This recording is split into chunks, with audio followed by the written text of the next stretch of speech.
As usual, he didn't look worried about anything. He was staring off, lost in his own thoughts or lost in space. Darryl never seemed to look tense or worried or anxious. He knew he was the best hitter on their team, the best player, period.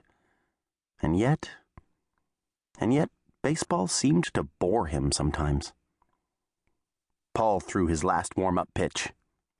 Brett Connors, their catcher, came out to have one quick word with him. As he ran back, the neighborhood people sitting on the other side of the screen behind home plate began to applaud, understanding the importance of the moment, as if they were all suddenly sensing the magic of what baseball could do to a summer's night. Hutch watched them and thought, if we lose, some of these same people will be here tomorrow night watching the older kids play the 19 and under game. Their season wouldn't end. Mine would. Hit it to me. He walked away from the bag, got into his ready position, watched Brett go through a bunch of signals behind the plate, all of which Hutch knew were totally bogus.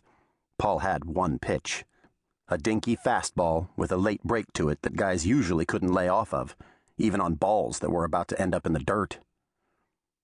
Paul threw one in the dirt now, but man-up Manning didn't bite. Ball one. "Be patient," the Braves coach yelled from their bench. "He's trying to make you chase." Paul threw a strike that Man-up was taking all the way, then missed just outside. 2-1.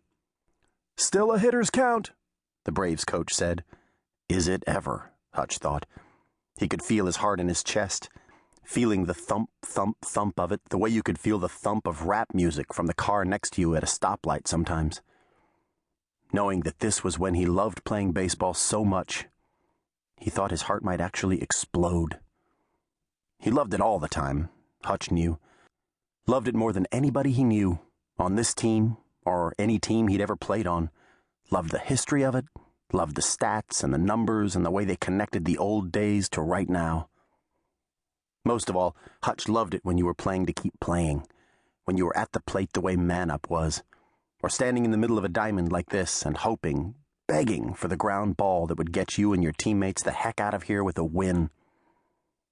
Paul Garner took a deep breath to settle himself, let it out, shook his pitching hand before he got back on the rubber.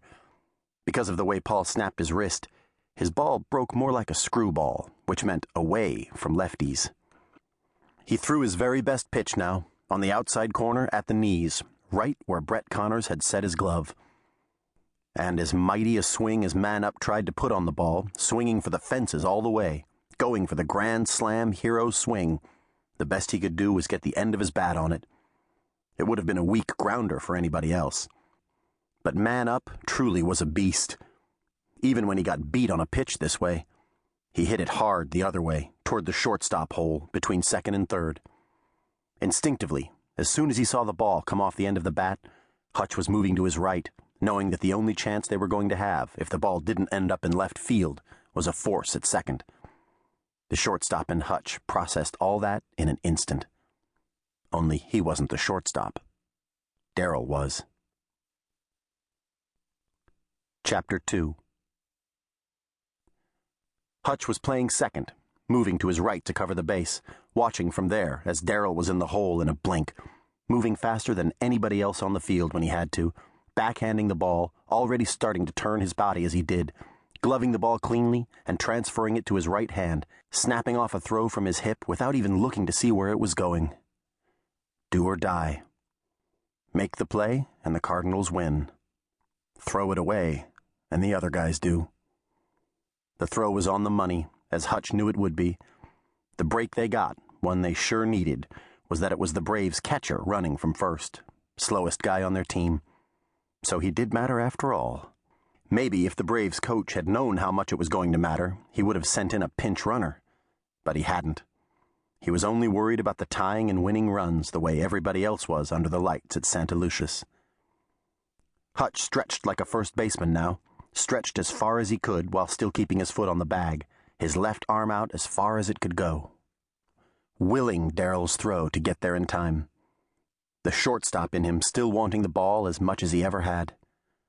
There it was, in the pocket of his glove, the worn-in pocket of his Derek Jeter model, a split second before he felt the Braves' catcher hit second base, heard that sweet pop in his mitt right before he heard it.